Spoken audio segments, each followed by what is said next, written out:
Қазақстанда тыңдалатын өлеңдердің лидері сөз жоқ, ол той өлеңдері. Қалай лидер болмасын, айтыңдаршы.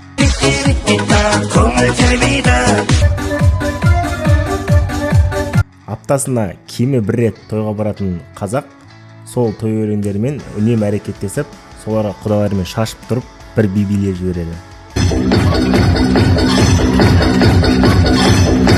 Есте қалмайын десе, жарықтық жанды қоюшы ма еді олар? Бірақ біздің Қазақстанда музыка экосистемасында одан да басқа жанрлар жоқ деп айту қиын. Өйткені басқа жанрлардың белең алып келе жатқаны байқалады. Мысалы, ол рэп стилі.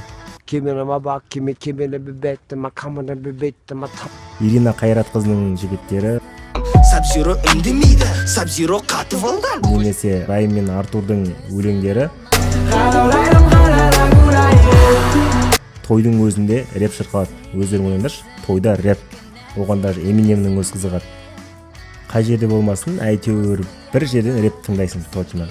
Ал енді Қазақстандағы басқа өлеңдердің бір шетелге жақындау жағы қалай дамып жатыр? Ол әрине Гаккуде өзгелер деген бөлім бар. Сол жақта синтепоп королі романтикалының ең түбін түсірген ол Молданазар ағамыздың өлеңдері. Сенің жаныңда, сенің жаныңда. Ерекше бұрынғының стилі мен қазіргі жаңа стилдің қосындысы бір керемет бір туындыға шыққан. Мысалы өлеңдері, ал жеке менің өз басыма келсек, сүйіп тыңдайтын жанрым біздің елде онша дамымаған. Тон жағасыз болмайды, музыка роксыз болмайды. А скажите, пожалуйста, какая вам больше всего нравится музыка? Музыка, рок-н-ролл. Любите танцевать? Да. Дегендей, ондай мақал бар ма жоқ па білмеймін. Өзіме ұнайтын асылдың сынығы, жалғыздың ізі, қазақтың маңдайына біткен жалғыз рок тобы, ол Фаренгейт тобы. 2014 жылы Алматы қаласында 5 адамның қызығушылығының арқасында құралған бұл топ поп-панк жанрында музыкалар жазады. Өзің ойлап көрш, рок және қазақ тілі. 2019 жылдың көктемінде олардың алғашқы альбомы жарық көрді.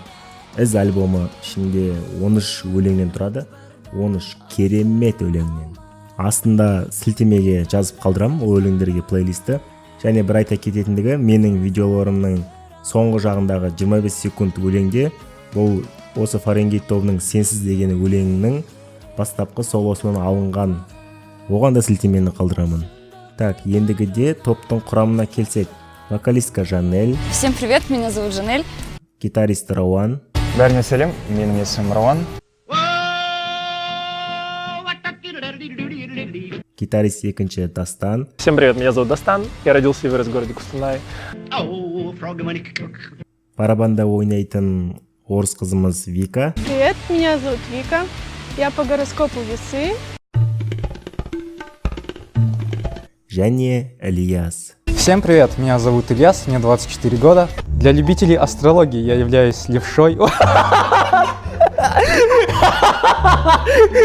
Шын айтамын, не тыңдарларыңызды білмей жүрсеңіздер, осы топтың өлеңдерін тыңдап көріңіздер. Өлеңдерде мәні де, мағынасы да бар, бірақ тыңдарманы өте аз болған бұл топ қазіргі таңда 6 жылға жуық созылған уақытынан кейін тарқағалы жатыр. Бұл өте өкінішті, бірақ сонда да бұлар қазақ рок тарихында өздерінің орнын ойып тұрып алатынына сенімдімін. Ал сіз болсаңыз рок тыңдайсыз ба? Каналға жазыла кетіңіздер. Қалай сөндірем кеудемдегі бұл жалынды, қайтаруға сеніммен берер едім ғой барымды. Қиындықты барынша жеңемін десем де, саған деген сағыныштан ғана жеңілем, орныңды толтырар жаным жоғын білесің бе? Оралып қайта